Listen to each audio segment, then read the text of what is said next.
Hey guys, what's up? It's Ripe again. In today's video, an entitled neighbor parked a huge truck in my driveway and blocked my parking spot. She claimed she has permission. Here is what happened. Subscribe to Ripe on YouTube and hit the bell to turn on notifications.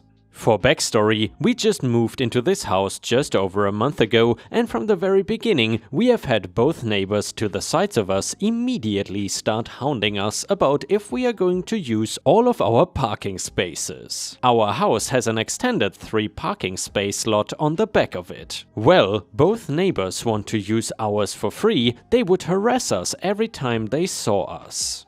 From the moment we moved in, for a full 3 days of telling them no, we finally contacted the landlord and he called them and put a stop to it. Or so I thought. About 2 weeks ago, my family and I were getting out of the house and doing a little bit of shopping. We come back to find a large truck trying to maneuver a trailer through the alley near our spaces. It blocked us from driving into our space, and we sat there for a solid 10 minutes watching them slowly move the trailer into one of our parking spots. One of the guys directing the truck came over to see if we need to get past, but we informed him where they were parking, which was our house, and they had no permission to do so. He looked a bit shocked and said, "Oh, the lady said we could park here." We laugh and say no, because no one came to ask us at any time if they could use our spots, and we had been there for a full month at that point. So they pull out and we pull in, and I thought that would be the end. But nope, 5 minutes later, entitled neighbor comes strolling over with her young child in tow and wants to speak with me. I go outside and now she wants to ask me if they can park. EB, we are having landscaping done. Can these guys park here for the day? Me, I'm sorry, but no. Had there even been a tiny bit of neighborly respect of you asking me first, I would have said yes. But you chose to wait and have them try and park it while we are not home. EB, but I didn't know they were coming today. M, so these people just showed up to do your yard work and you had no idea they were coming? EB, this was set up months ago and they were finally able to come out, and at that time the house was empty. Me, we have been in here for a month, so why didn't you come over at any time then and just confirm it would be okay? EB, I didn't know they were coming today. Me, yeah, but you did know they were in fact coming at some point, right? So why not come over and just ask instead of waiting until the day they are here? It goes around and around like this for a while, with her saying she didn't know it would be today and me saying but you still knew they were coming. It honestly was infuriating. Entitled neighbor, well, where are they going to park? Me, I don't know and I honestly don't care. You are mad because you thought you could use someone else's property without their knowledge or consent and then play the victim when you are told no. Grow up. She stormed off with her kid in tow, mad about not getting her way. I called my landlord about it too, so if there was some kind of arrangement made between the two of them, we were never made aware. Landscapers had to come back the next day and park in front of another neighbor's garage sandwiched between 2 trees. And yeah, Ripe stars, I'm curious, have you ever dealt with any entitled neighbors of your own that claimed to have permission to park on your property? If so, what did you do? Let us know in the comments. Either way, the next one is titled Best Malicious Compliance Ever. I actually finally have an MC story of my very own. This happened just last night. I am a mid-level boss for the second shift in a distribution warehouse. Among the many things I am in charge of, the biggest is billing. I invoice all the orders after they are picked and loaded on trailers to be sent to the customers. Keeping all the boring technical details as small as possible, the billing system is called the ASN. It is clunky, outdated and absolutely asinine in how it operates. If one single order is missed or has an error, it will crash the system and not put through any of the orders. So basically, one billing error will cause 400 to 700 orders, around 8,000 to 15,000 pieces of product, around 15 to 20 trailer loads to not be billed or sorted to routes or sent.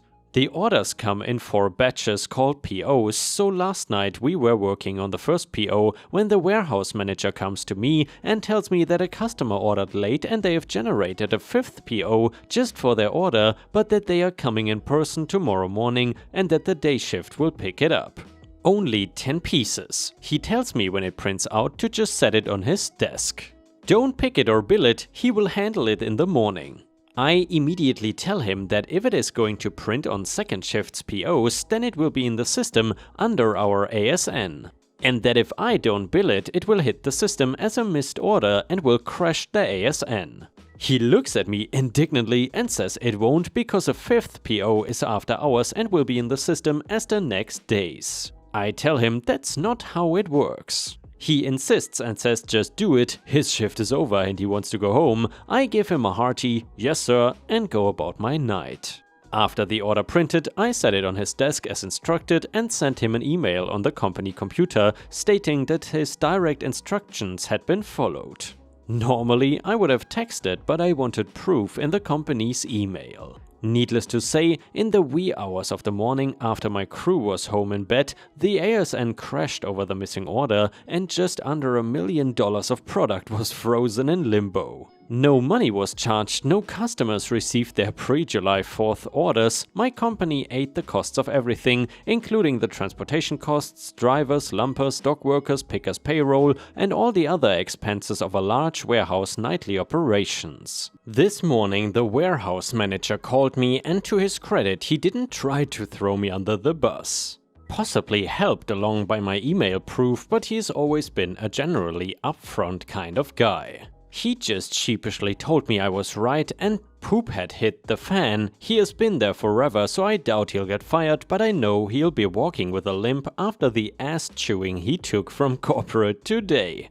If you're going to run a multi-million-dollar operation on an antique goober system, don't argue the one goober who knows how to make it run. And yeah, Ripe Stars, I would definitely very much agree with that. Never screw up your relationship with the one guy that can actually make it happen. Either way, the next one is titled Entitled Karen at a Bookstore. So this happened recently, 2 weeks ago before Easter, and I forgot a bit about it until I picked up the same book recently from my shelf to read and my anxiety reminded me about it.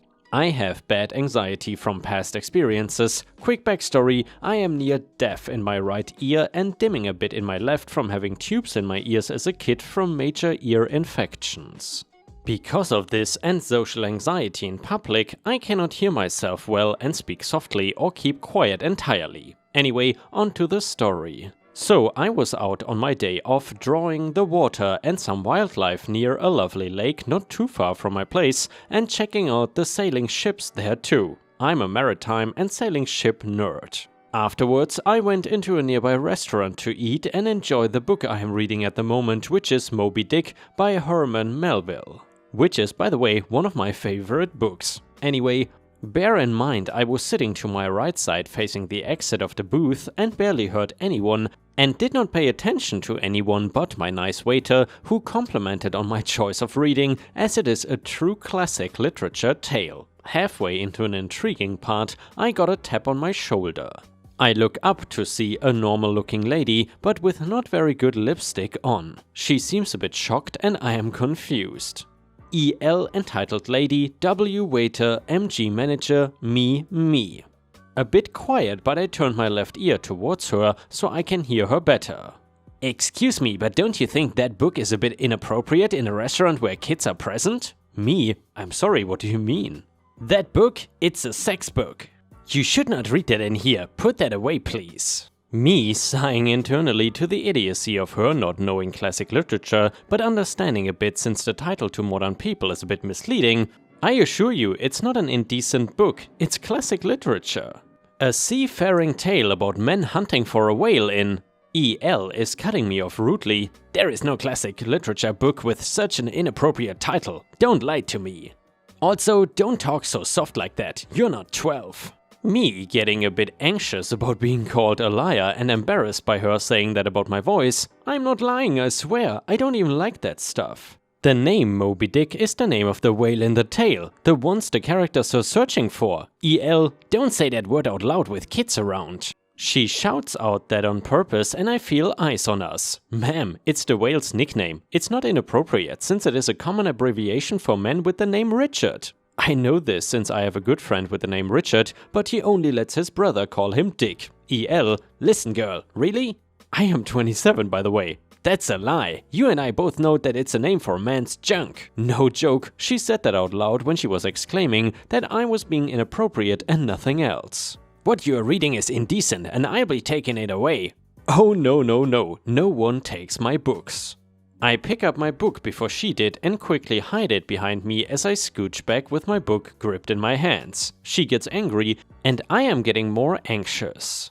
EL, give me the damn book! She shouts that out very loud as she tries to get closer to reach around me to grab my book. I try to keep her off with my legs and knees, but I don't kick, just using them as a wall between us. My waiter and a well-dressed man come over and they pull back the lady and try to calm her down while keeping a distance between us. W to me, are you okay, OP? I still did not answer him as I could feel my heart rate rising as I am still anxious and scared of this woman. She starts shouting at the manager, saying that I'm reading a PORN book and that I'm being disrespectful. She was just trying to throw the garbage out and burn it. MG, miss, is that true? Me, not at all. I'm reading Moby Dick, a seafaring tale. W, it's true, MG. I've chatted with her about it and she showed me the inner artwork. A man harpooning Moby Dick during the chase. It's a cool illustration. The manager, not amused with this woman's banter, looks at her and tries to tell her that what I'm reading is not PORN, it was none of her business and that she needs to leave as she is now banned from the restaurant for harassing another customer. EL, why should I be thrown out when she is the one who is reading PORN in the midst of children? MG, she was doing nothing and what she enjoys reading is her own choice, not yours. I have cameras in this restaurant and we can call the cops as you harassed her, tried to steal her property and appeared to try attacking her. Now leave. She straightens up, grabs her purse from a nearby table, spills her drink on the table and floor and then storms out. I was stunned by her childlike behavior and glad that she's gone and the rest of the people in there just pretty much ignored us. The manager gives me a free meal and a coupon for next time. I still give a good tip to my waiter and thank them once more for their help and got to enjoy my book for a while longer out on a bench beside the lake. I'm just glad that police were not involved and she just left, but I felt so bad that she left a mess for the poor employees to clean up, all because of a book title she has misinterpreted as being inappropriate. And the next one is titled Malicious Spending. A while back, around 2008-ish, I was working for a small outbound sales call center.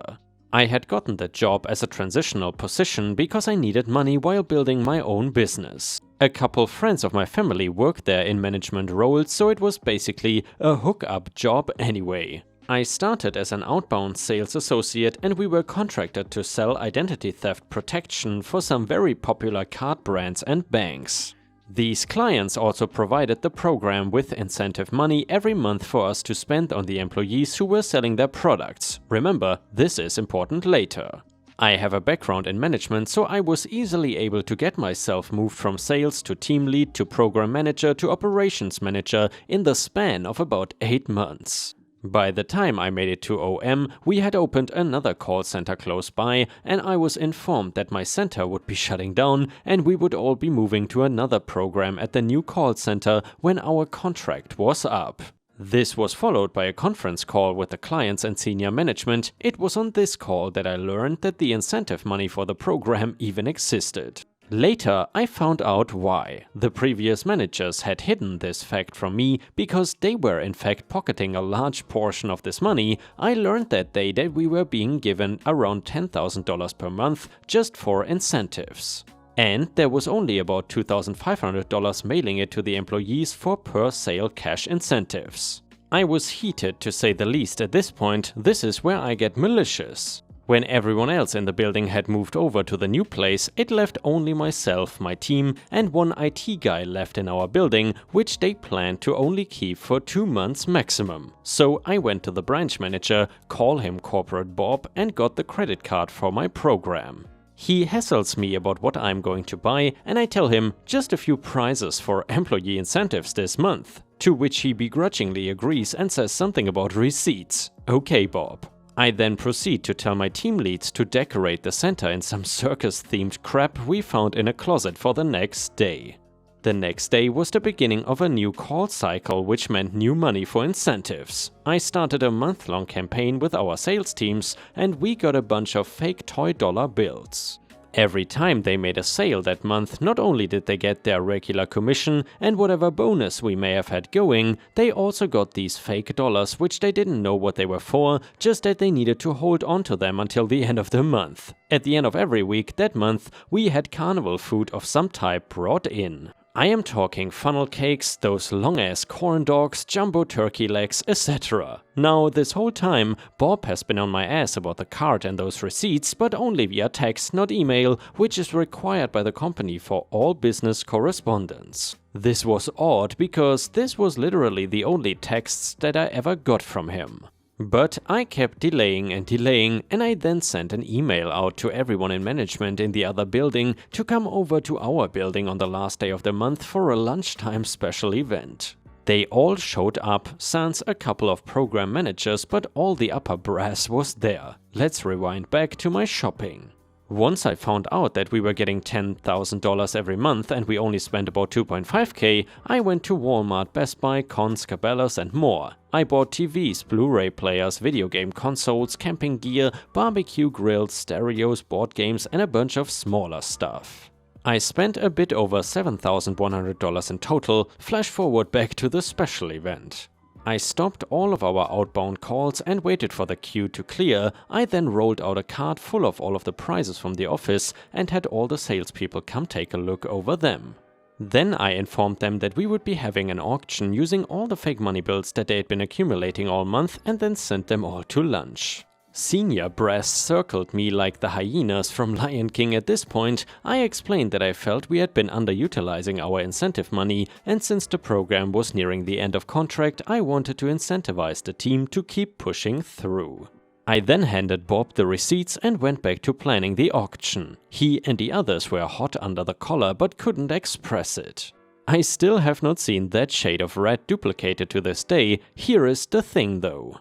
It really worked. The sales team went on to shatter every center sales record for the next 6 months, staying open 4 months longer than expected. It sparked an investigation into the use of the previous funds. 3 people were fired and a couple more quit. The auctions continued every month. I got promoted over at the new building, but left soon after to move and focus more on my business, but not before I promoted my leads to management.